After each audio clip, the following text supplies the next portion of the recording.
And welcome to Cuyahoga County's Community Development Community Reinvestment Advisory Subcommittee meeting. Today is Wednesday, May 24th, 2023, even if your agenda says 2022, because mine does. It is approximately 2:04, and we will call the roll at this time. Madam Clerk. Right. Good afternoon, everyone. As a reminder to all in attendance, this meeting is being recorded and live streamed on the county's YouTube page. Calling the roll, Ms. Stevens. Present. Mr. Jones is absent. Ms. Anderson is absent. Mr. Benjamin. Present. Ms. Blackwell. Present. Ms. Blue Donald is absent. Ms. Martin. Present. Mr. Nowak is absent. Mr. Sarin. Ms. Wheelo is absent. Keith Benjamin is serving as her alternate. Mr. Zone. Present. You have a quorum. Thank you. Is there any public comment? No public comment at this time has been received. Okay. We have minutes from March. Has anyone had a chance to take a review of those? And is there a motion? Move to approve the minutes. Go ahead. I'll second. It has been moved and seconded. Any discussion? Hearing none. All in favor, aye. Aye. Any opposed? The minutes have been approved.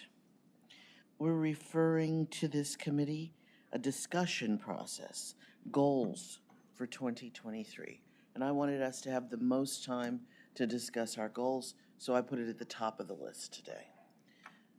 From my perspective, I think that we had a good 2 years of discussion focused on one primary lender, but I want to talk about how we talk about other lenders in this marketplace, whether we should have conversations with credit unions who have been known to be more liberal with their lending policies and more focused on who participates. And so I'd like to open that up. Frank and I did have a little back and forth on this, but I really did not want the committee to think that I had a specific direction for them to go in.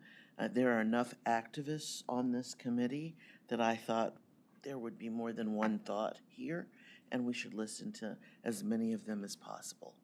So, anybody think about what our next step should be when they saw goals for the subcommittee?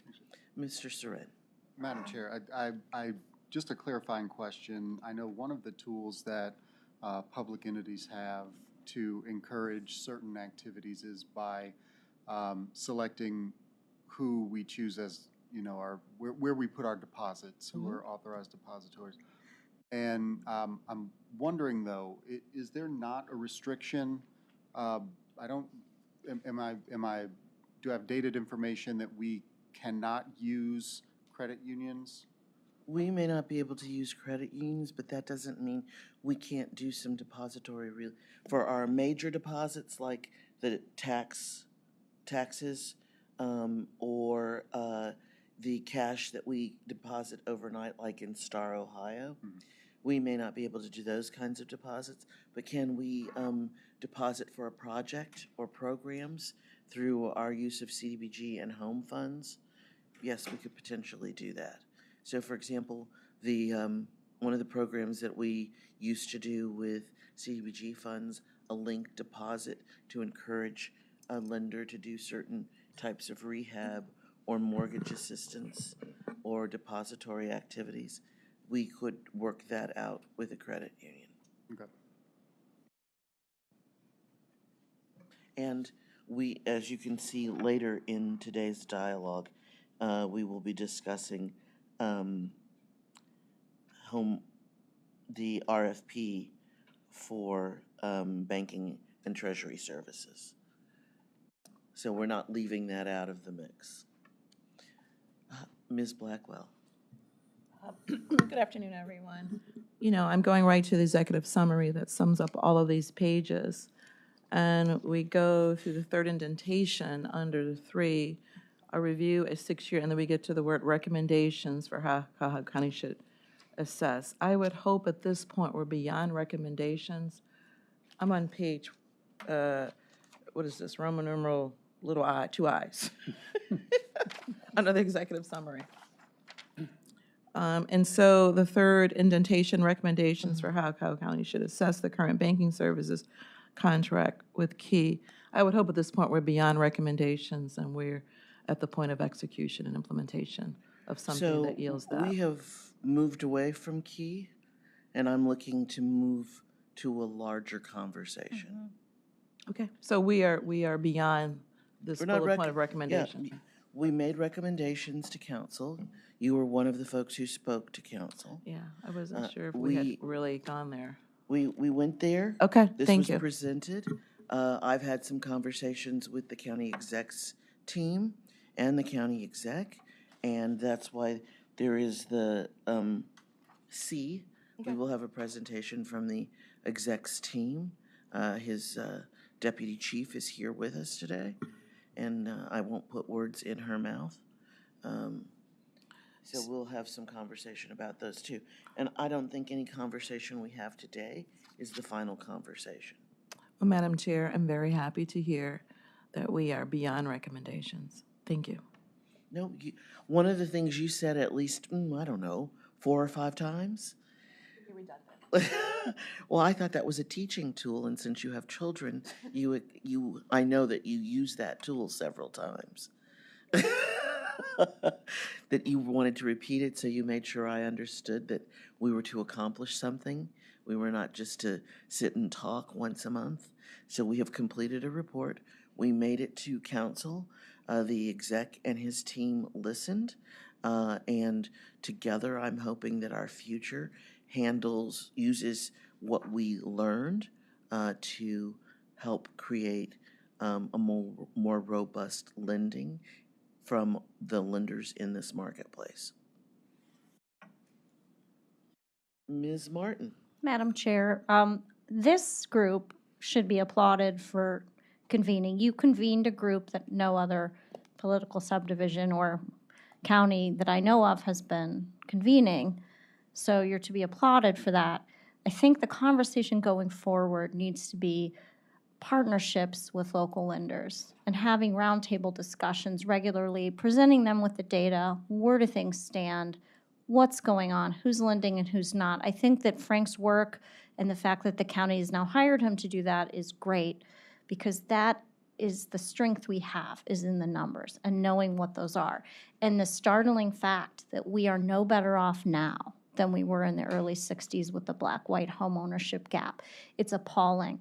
And I think it's a crisis that we need to keep the banks involved and engaged in. How are we attacking it? Because the old tools in the toolbox aren't working. We all have to innovate. We all have to come to the table together. So I think it's a partnership going forward with the lenders to try to drive product. We had a meeting with a bank yesterday, and I will say— Which group?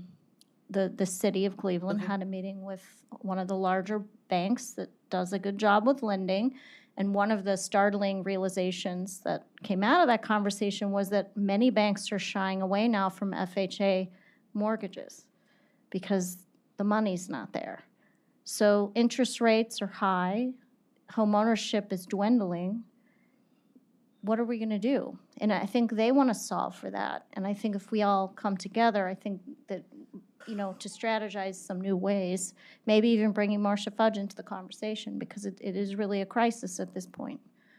Well, I mean, one of the things that we'll have to talk about is how we create a playing field for people to understand that having a mortgage is, while it ties you to a property, it also gives you options that you never had before about building wealth.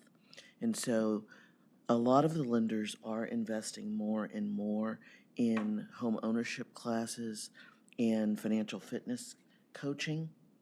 And where there's an opportunity to encourage them to do more and to do it outside of traditional facilities like at neighborhood centers and in churches, that's what we want to look at folks who will partner in ways to do those kinds of things. So I welcome the change of the dialogue to partnerships. Thank you for putting that on the table for us.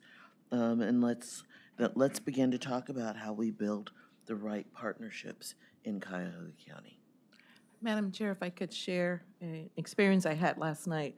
The City of Maple Heights has an annual resource fair, and we had 35 providers there in the cafetorium at the high school. And we had Regional Income Tax Agency, the County Treasury Department, a lady that just opened a State Farm office to help people with choosing end-of-life options. And we had probably 150 people, residents come out. Spent about a month planning it and marketing it, and people, and of course, you know, a lot of free things, bags, but people stayed around and really got a chance to engage, to add to kind of meeting people where they are. We had First Federal of Lakewood, we had Key Bank, which is Southgate, where the city's, Southgate location where the city does its banking. We had Third Federal, we had Dollar Bank. And what I kept hearing as I was walking around with the stations, we had stations, was down payment assistance.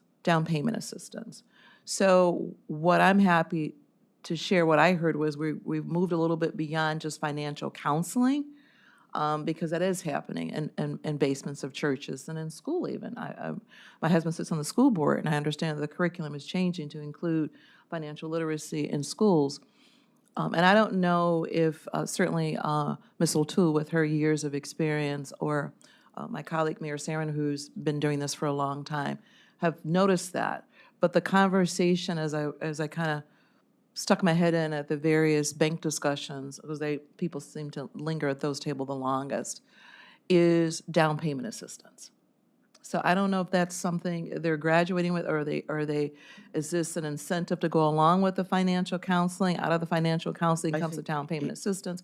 I it was can just trying to be. understand what the trending might It be. can be. The Federal Home Loan Bank and most of the larger banks in this state are members of the Federal Home Loan Bank. In Cincinnati or Pittsburgh and in Michigan, what they've been working on are providing some down payment assistance incentives for their member banks. So what we want to put are all these kinds of things on the table. Some of them are small assistance, and some of them, recently I attended a meeting where they were talking about $10,000. That's substantive, and for their partner member banks. And so groups like Mr. Nowak's group, CHN, they facilitate a lot of partnerships with them. So some of our nonprofit friends can be partners at this table. I know that Enterprise nationally, for the record, I want to recognize that Ms. Ayana Donald has joined us. We can partner with as many folks as we need to bring an emphasis to helping folks own a home of their own and or repair a home of their own and or teach the next generation that it is something to build toward. And so we have to, since we're on the record and we're in essence taking notes, this is the beginning of how we get to what we want to encourage our partners to do more of in this marketplace. And not just by themselves, but with national partners like Federal Home Loan Bank as well. Other comments?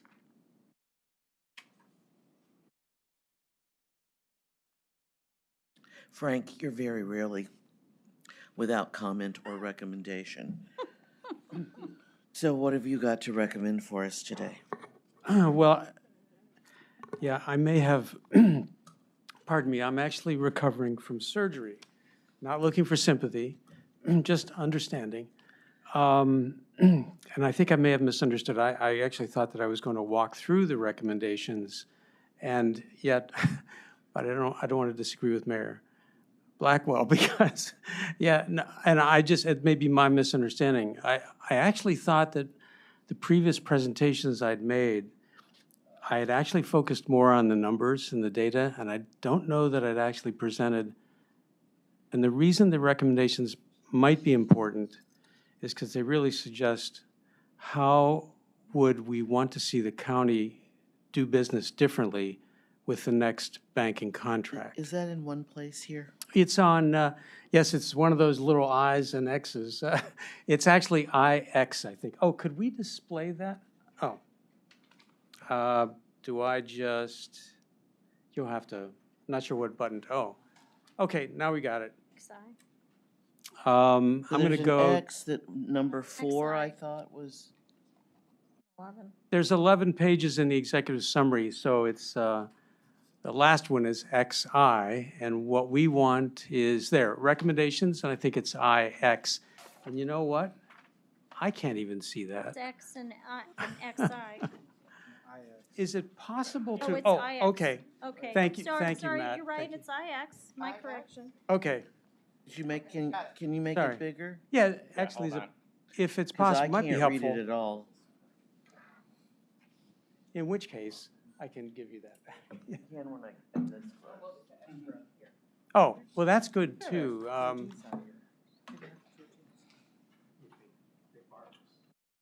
Okay, if we're going to move Oh, to yeah, this, good, what that would- I would say That'll be is helpful. that we are going to end the goal summary thought and go to let him review this with us, and we'll come back to goal ideas later. Okay, Frank.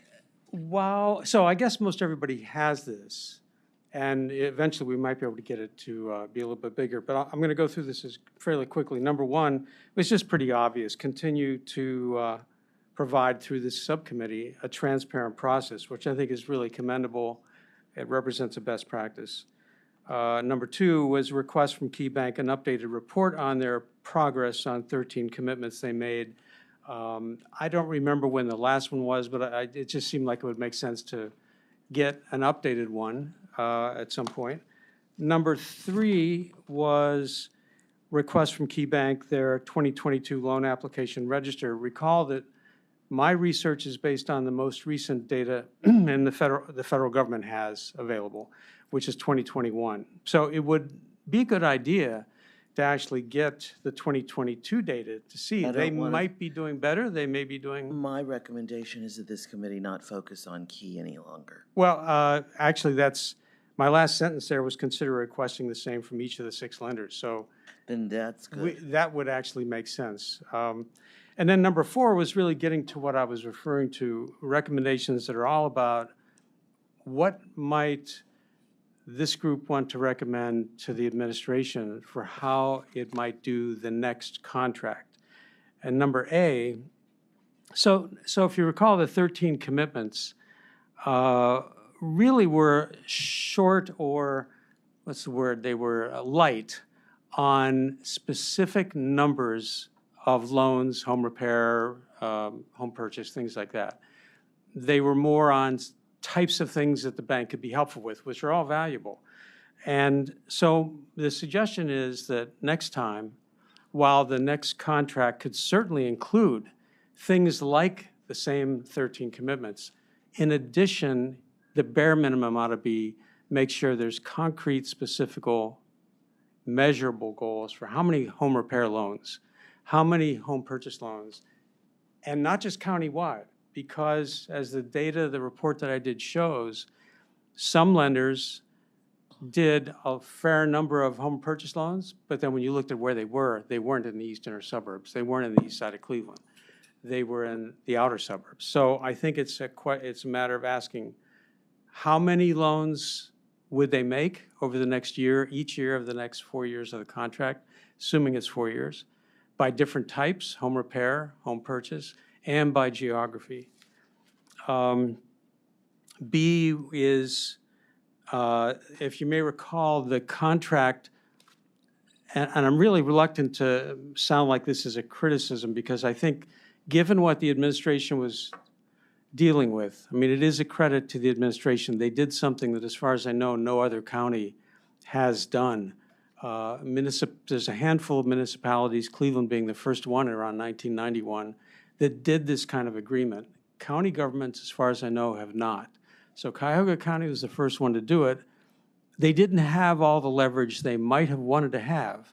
And so the things that were included in there, for example, said, it didn't say this was a contractual commitment. It said the bank will make its good faith or best efforts. So B and I think C are really together here. They're really saying similar things, that the language of the next contract hopefully will be more legally binding with some consequences for failure to meet objectives. I'm jumping to D because B and C are so similar. And D is requiring the bank to disclose the location of any branches they might be planning to close, disclose any current plans, or commit to also giving 120 days advance notice of any branch closing, and then disclose the bank's policy on branch closings, which they actually have to have a policy, and it's required by the FDIC, Federal Deposit Insurance Corporation. I think they should disclose that as part of the contract. E, a provision that requires the partner bank to detail the products and services and marketing plans. So think about this, to ask, even if the bank says, okay, we're going to do 100 more loans on the east side of Cleveland next year than we did before. I'm making that up, numbers-wise. But I think you'd also want to ask, what are the resources they're going to devote? What are the marketing? What's the marketing budget going to be to make sure that people in, say, Maple Heights, Glenville, wherever, actually know about these loans. And maybe that should include some of the things that were just talked about, some resources for either financial counseling and/or down payment assistance. But so it's beyond just the numbers. It's how are they going to meet the numbers? Do they have the resources? Are they dedicating the resources? F was provision requiring the partner bank to provide the county with its loan application register. I think we've talked about this before. That is the data that they have to turn into the bank, to the federal government on March 31st, I think it is. Might be March 1st.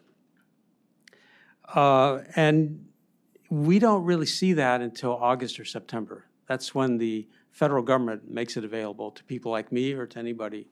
And yet the bank could give it to us earlier. And I'm not just saying Key Bank, as we could be talking about a half dozen banks or more. Right. G, a provision requiring the partner bank to attend at least one meeting of the Reinvestment Advisory Subcommittee. Well, that's, of course, pretty obvious and at the discretion of this group and the chair as to when and how that happens. And then H, a provision, this really goes back to B and C with trying to make this more of a legally binding agreement, provision similar to what's already in the contract that outlines the process for the county to notify the partner bank that they have failed to meet performance benchmarks, the process and time period for correcting that. So those are just some suggestions that, again, I don't recall that I actually walked through this, and hopefully I did it quick enough that it didn't take up too much time. There's just a few more. Do you want me to finish the last ones? So number 5 was when evaluating, let me back up a step. In 2019, the Treasury and the Department of Economic Development, it was Treasurer Murray and Economic Development Director, I'm afraid I can't remember his Paul name. Herdig? No, before pre-Paul. Carter. Ted Carter. It was Ted Carter. Yes. They both invited the County Housing Stakeholders Group and the Greater Cleveland Reinvestment Coalition jointly to submit recommendations for what could be in the contract. They made it clear that, well, we can't let you give input into the RFP. There must be some federal or state laws about contracting. And but so I want to say that all of these are really, they're not about what should be in the RFP. They're about what should be in the contract, although the contract, working backwards, could inform the RFP. I'm just making that distinction. Number 5, when evaluating the terms, conditions, and commitments and benchmarks for the next contract, solicit, as was done in 2020, actually it was 2019, input from the Greater Cleveland Reinvestment Coalition, the county housing stakeholders, and other housing and community development practitioners. And I think, this committee represent, as Director Martin said earlier, it's a credit to Chair Stevens, members of this committee, that you've set sort of a gold standard for transparency and a best practice. Really, it's just continue that. 6, continue to conduct annual research. Now, this is sort of self-serving. What does that mean? Hire Frank. It could mean that, but I didn't say that. It could be whoever.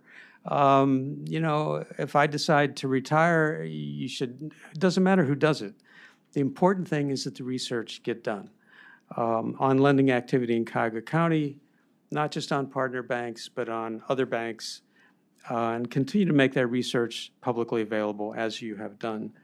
Finally, consider expanding the focus of the Reinvestment Subcommittee to engage other financial institutions. That's really that's where you started this conversation. So I thank you for letting me go through this, because I wasn't sure I'd actually done it, and maybe we took a step backward here, but hopefully not. Let's call it a refresher. Okay, all right. Thank you, Madam Chairman. I want to add some additional perspective to Frank's report out and the recommendations. Based on the chair's recommendation, Frank then convened a working committee of this group. Right. We met on 3 separate occasions. I know I wasn't here at the last, for the record, my first CRA meeting I missed in 2.5 years, but I've been to everyone except the last one. I was out of town. But Frank convened us. We met 3 times. That came up with these recommendations that we wanted to submit to the county council. I just want to highlight one in particular and why it's important. Under recommendation 4D, this is something that I saw particularly effective when I served on Cleveland City Council. We had a former National City branch. It was just recently bought by PNC right around the corner from where Joe Nani grew up on 115th and Clifton. And I just caught wind that they were closing down. And all of a sudden they started actively marketing it. And fortunately, Paul Clark entertained a meeting with me. And what he did is he worked with the local CDC, at the time, Cudell, and my office, and we actually recruited a suitable tenant to go into that space.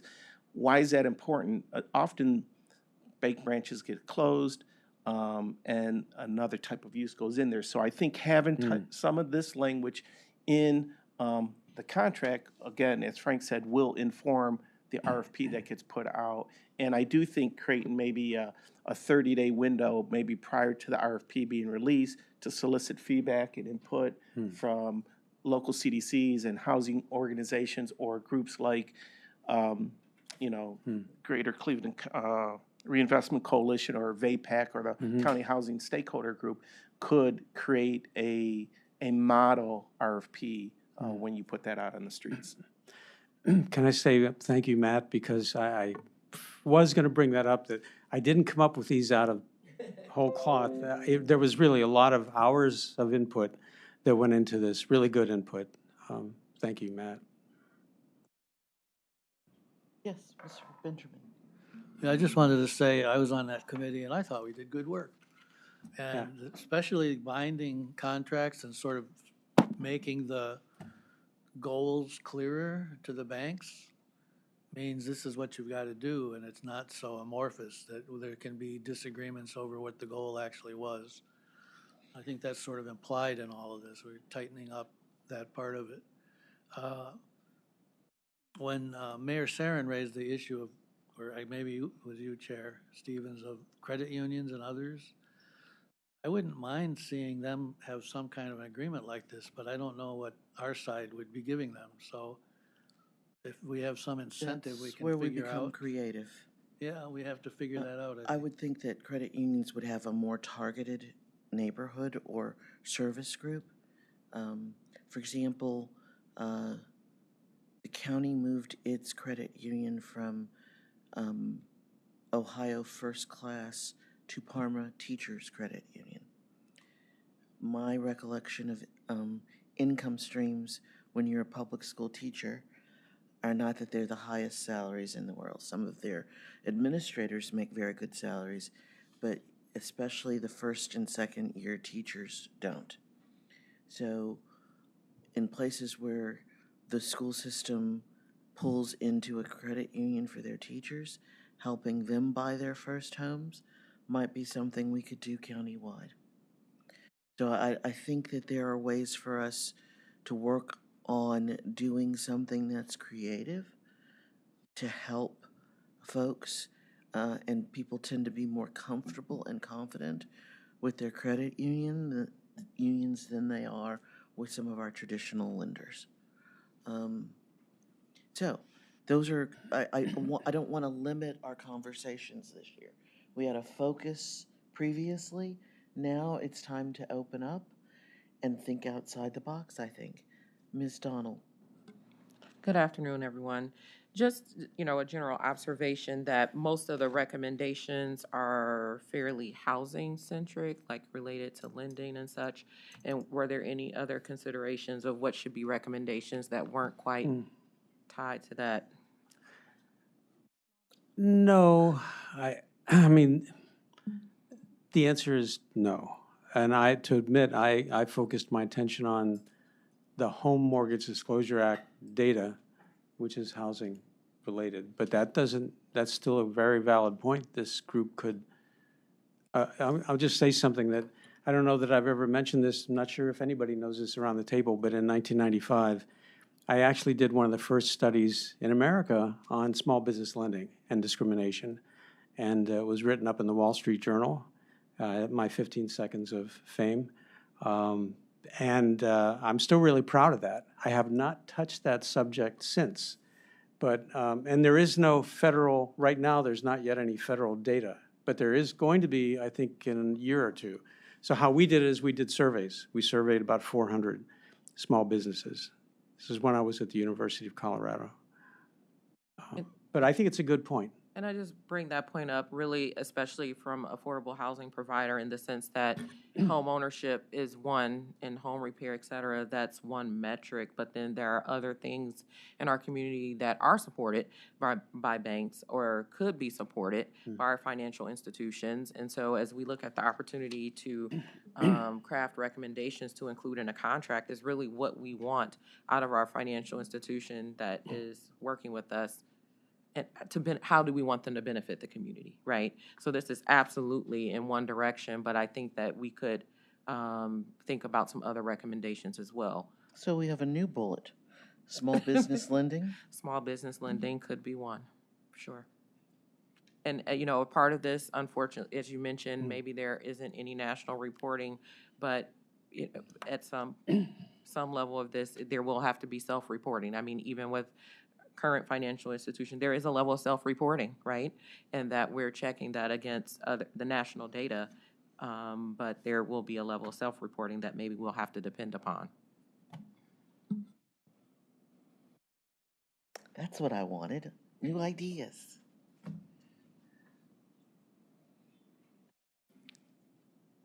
Okay.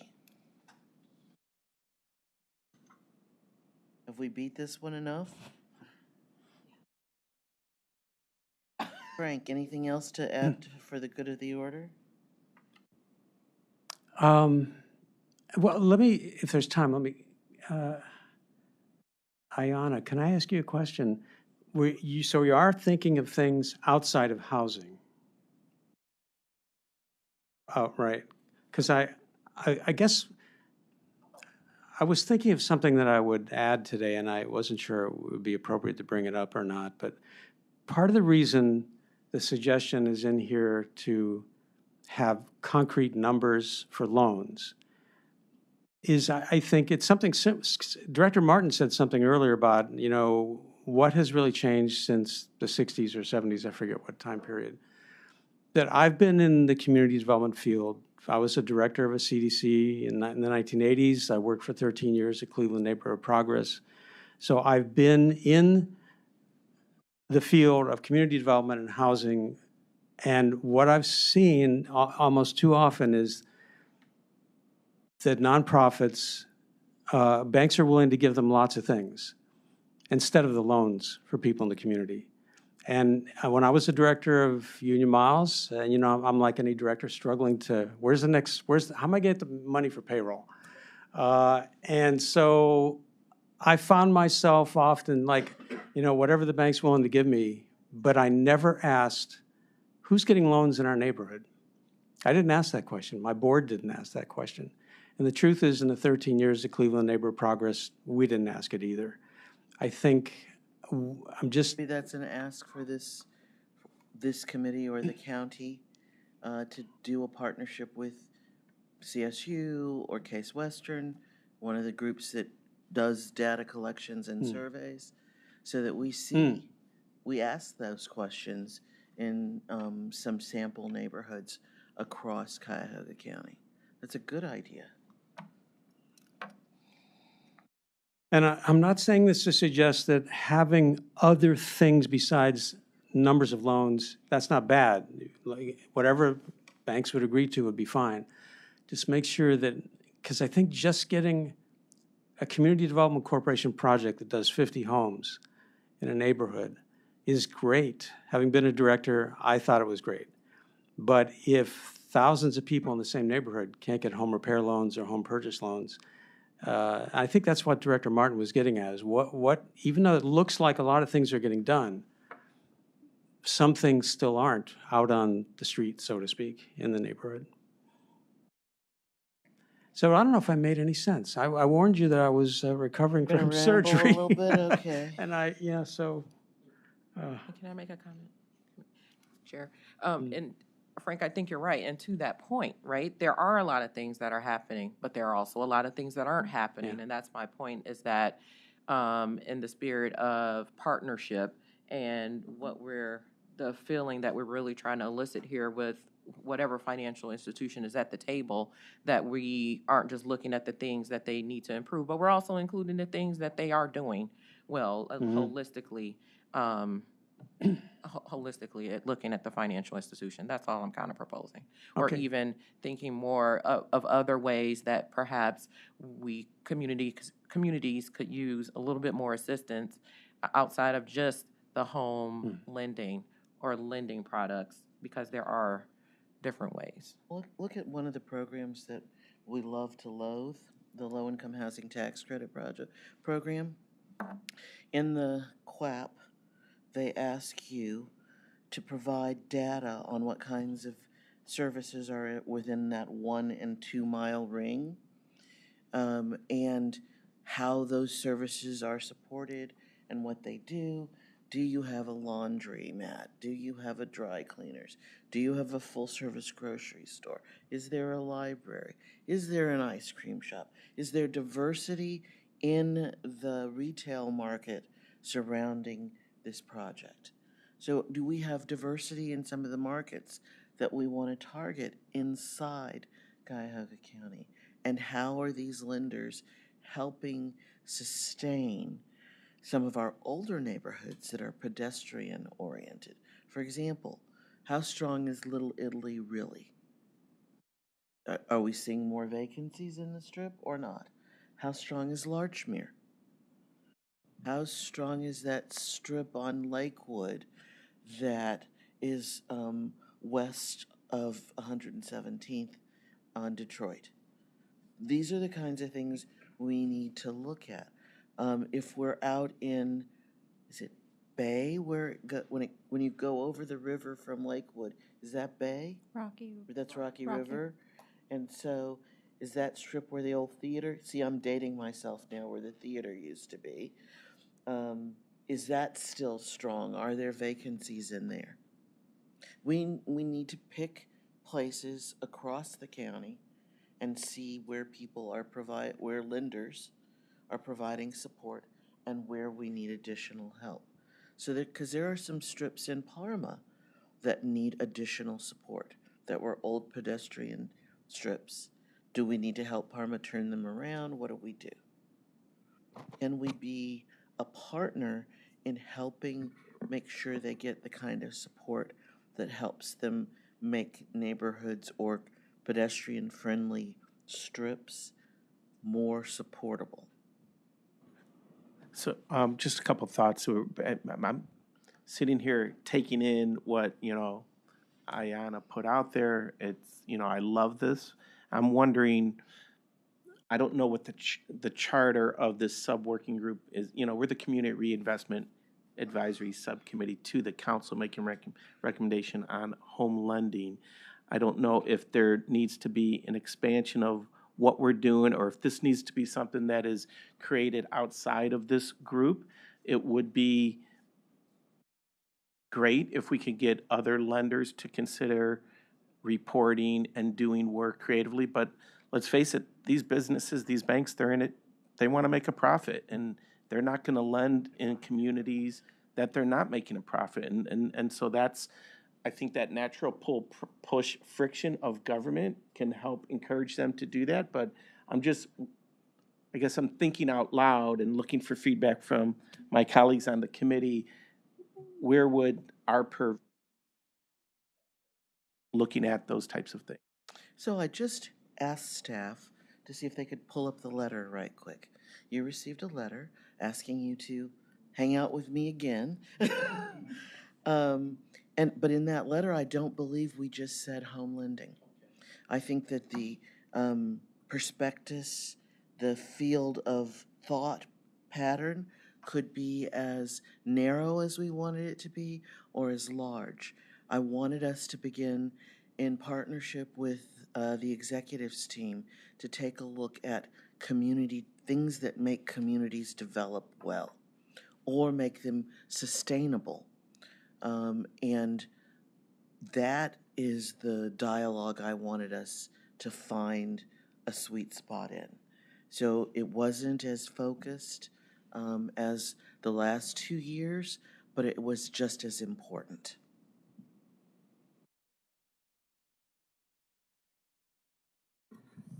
Chair.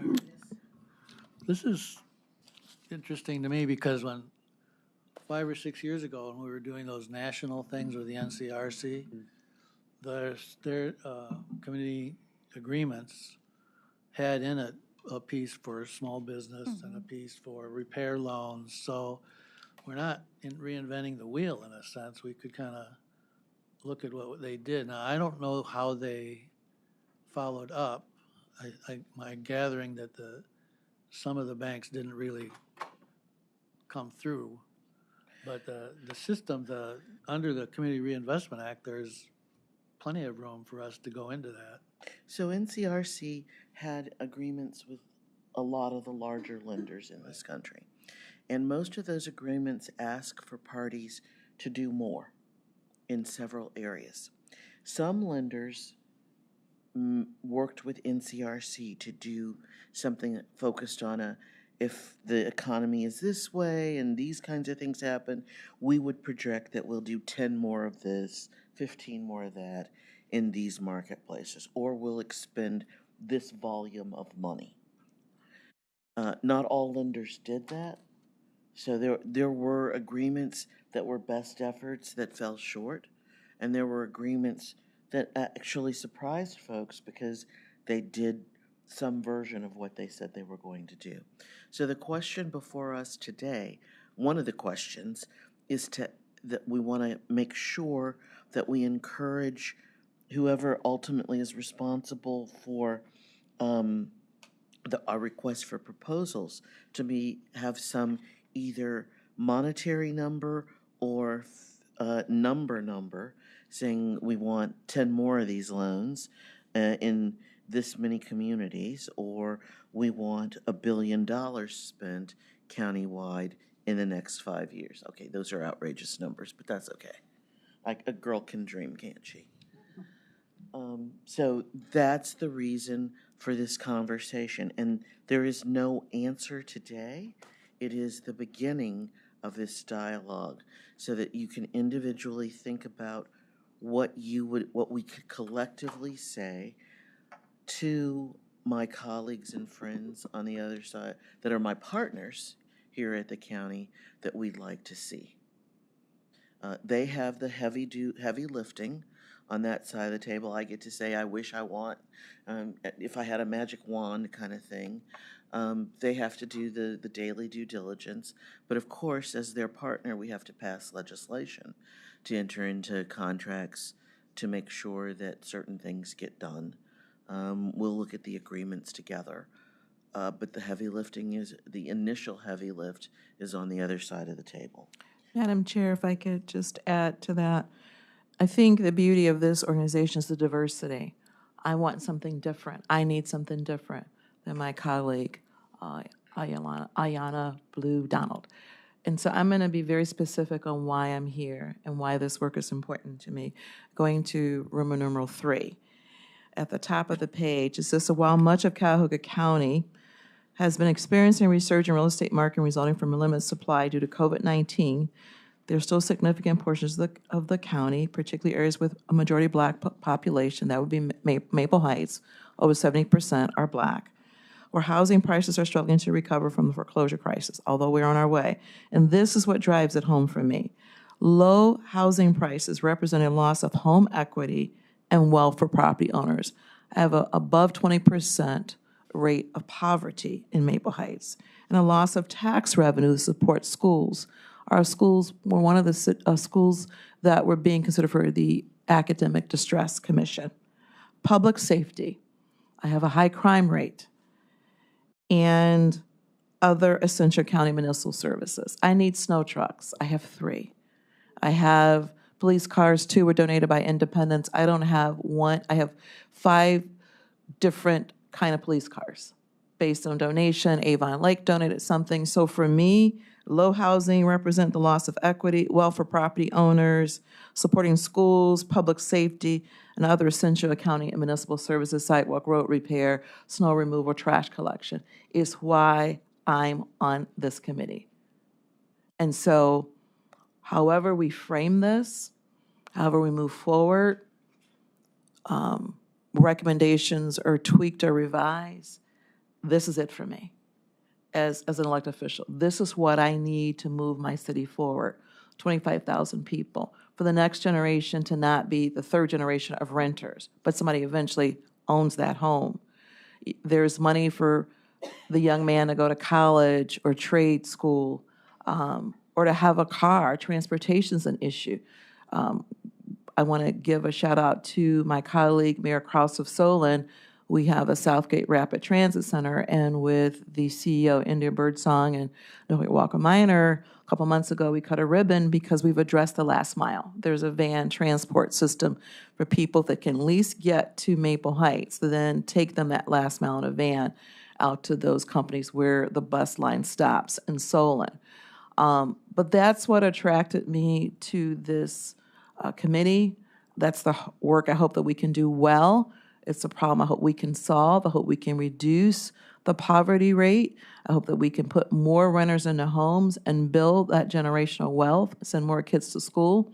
I'd like a safer city, a cleaner city, a healthier city, and it all is really involved in this particular source of revenue.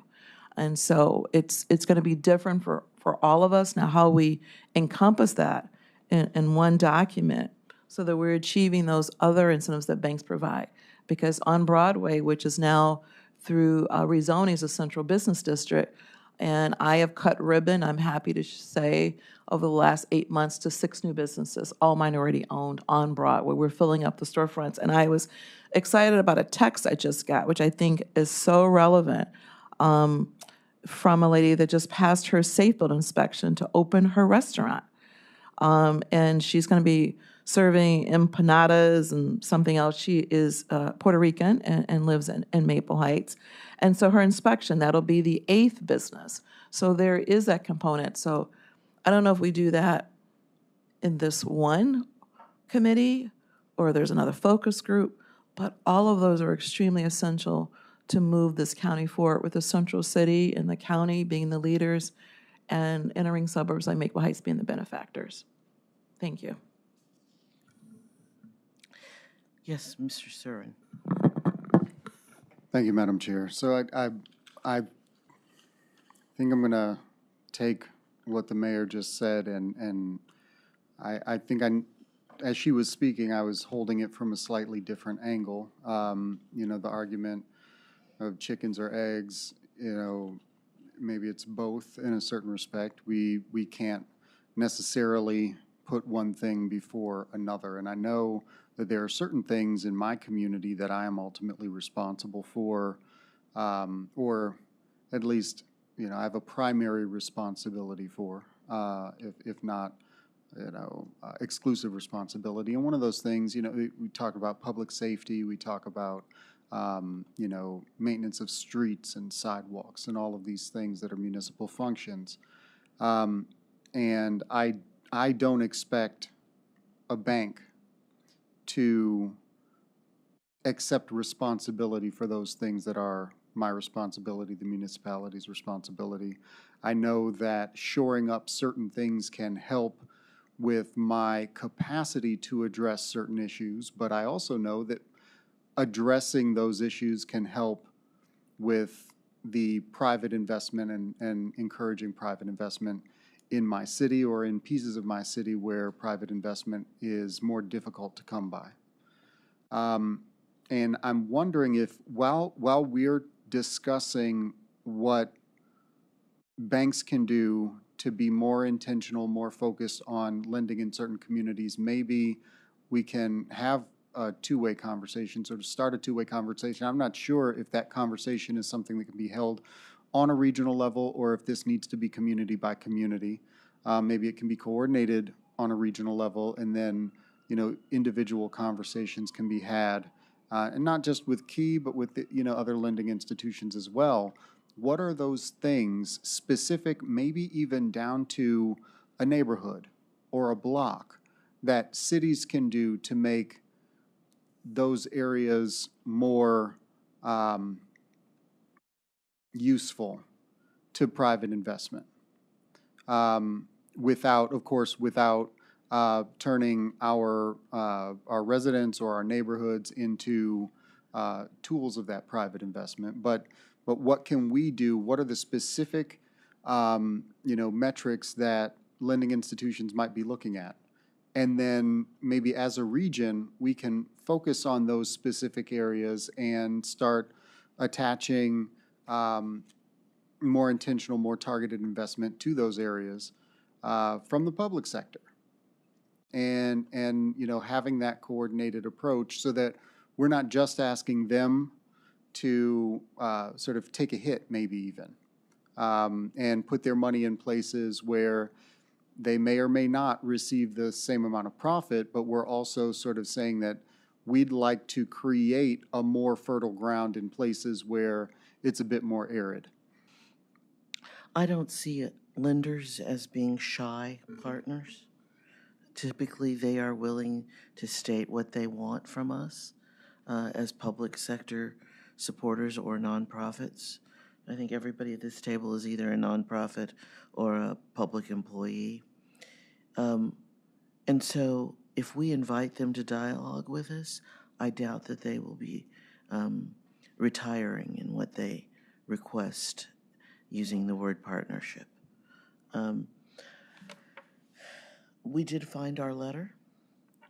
We were not specific about housing, except that to say that because of the housing crisis and the lasting effects of redlining for decades in several of our communities, we want to have a more robust influence with our banking institutions to encourage more reinvestment in underserved and neglected communities in the county. So it's broad. I couldn't remember what Pernell and Joe and I had written, but we were broad. And so there's very little, at this moment, none of you have suggested anything I think is outside of the bounds of what these letters invited us to think and talk and invite lenders to talk with us about. Okay. I want to curtail this conversation because I wanted to I'm going to ask you to step back, Frank. And I'm going to bring Deputy Chief Gallagher up to the table.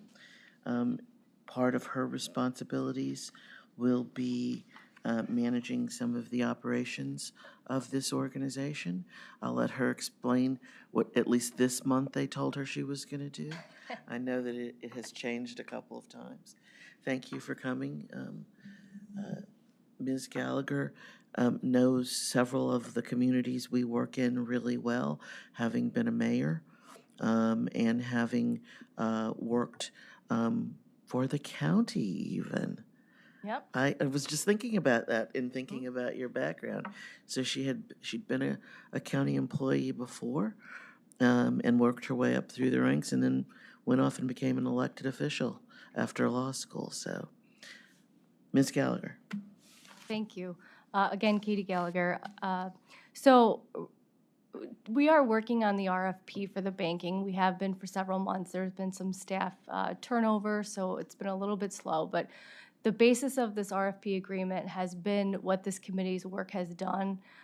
We have reflected back to last year, conversations with Councilwoman Stevens, and speaking to our new treasurer, Lisa Rocco, what are our business needs, which clearly that has to take precedent on what we do with our RFP for our banking service agreement. And then talking to our new housing director, Sarah Parks Jackson, and our economic development director, Paul Hurdick, about what are those needs that they're seeing and where we can kind of close the gap. We did hire a consultant that has expertise in the CRA banking area, and he has provided some context for us on stuff to input into the agreement. This is a lot of the stuff this committee has mentioned, is the data collection portions that you're looking for, that continual data collection portion, and then not only the capacity for their CRA, but also their performance. We would like to see that as part of this banking agreement.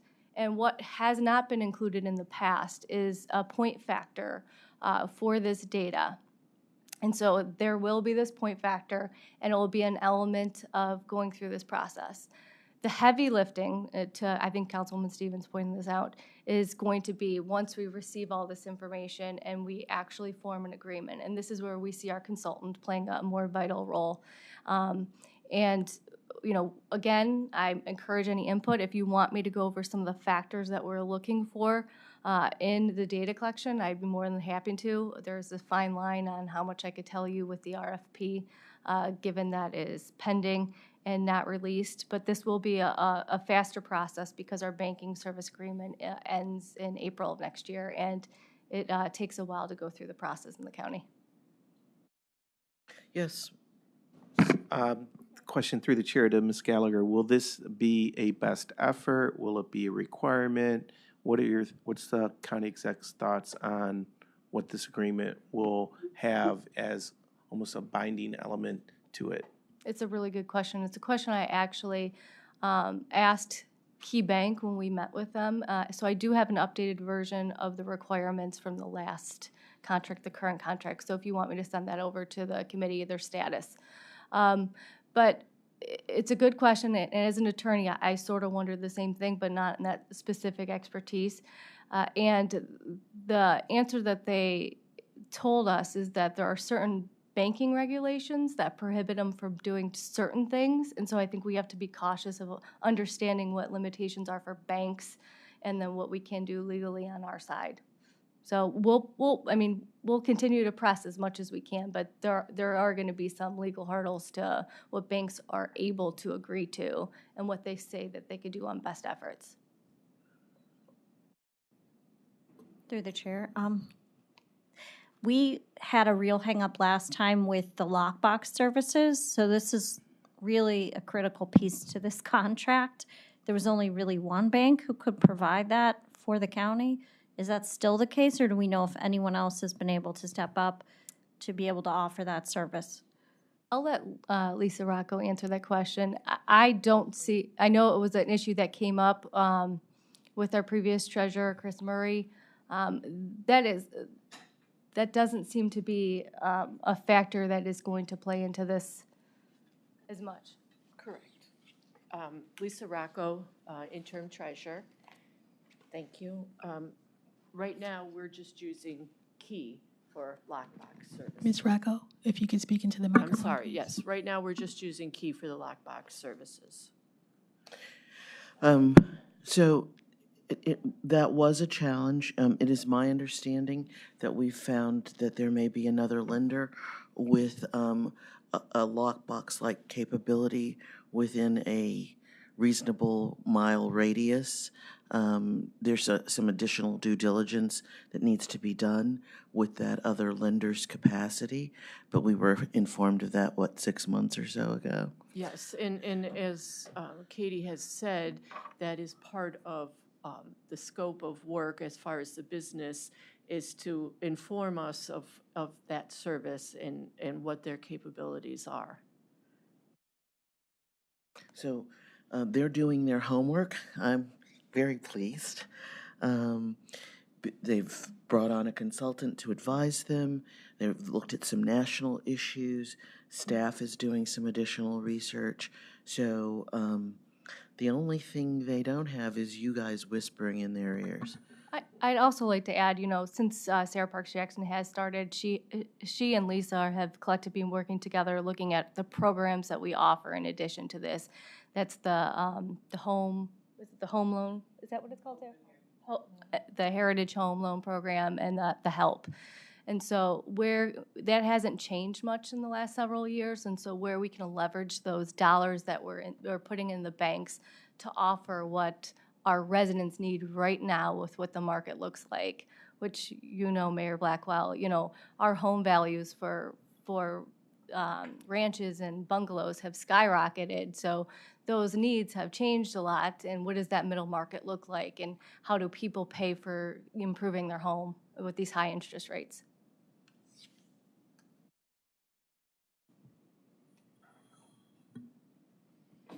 Any other questions or comments? Madam Chair, I like the idea of looking at the linked deposit programs and seeing how we can expand those. Also, would it be helpful if maybe the First Suburbs Consortium or maybe other outer ring suburban communities meet with the administration to talk about the issues that we're facing in our communities. This is some organized effort we can do. Yes, we welcome that. Jennifer Kuzma does a really good job of contacting us when there are issues, and, you know, as a former first ring mayor, I welcome that input. Thank you.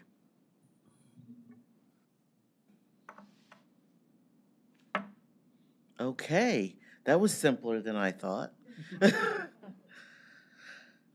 No other questions in that category? Can I make one comment? I Certainly. just want to thank you for putting such effort into this and hiring the consultant. That's really great. So thank you. All right, thank you, ladies. I don't have anything else on the list. I would like if we could form another working group to help Frank come up with some preliminary goals. Who volunteers so that I don't have to voluntold to join Frank in the working group? I see Sally waved her hand. Gary Benjamin. I use both names because there are two of y'all Benjamins. You voluntold, Matt. I'd like one more. Okay. And Ayana Blue Donald. You got the 4 names? Okay. And since Barbara's not here, I'm going to ask her to join you. Okay. If there are no other questions, I'm going to adjourn this meeting. Oh. Just a comment before you adjourn. So now my new role, working in environmental organizations, I appreciate the reporting, but I would recommend that for big documents like this, I know I received 4 emails from Frank with the same report in the last 2 days, so I have it electronically. I would recommend that maybe just agendas are printed for future meetings and more substantive documents are emailed out in advance. Let's save the county some money and let's save some trees.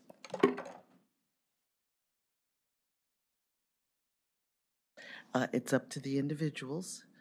If you would email our staff, whether you want to just receive it electronically or you need a print copy, we can accommodate individual needs.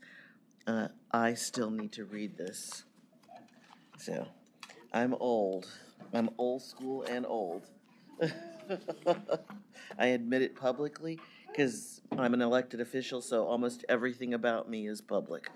You can find out, you know, where my mortgage is, how long I've owned my house, what I paid for it individually, also how I vote.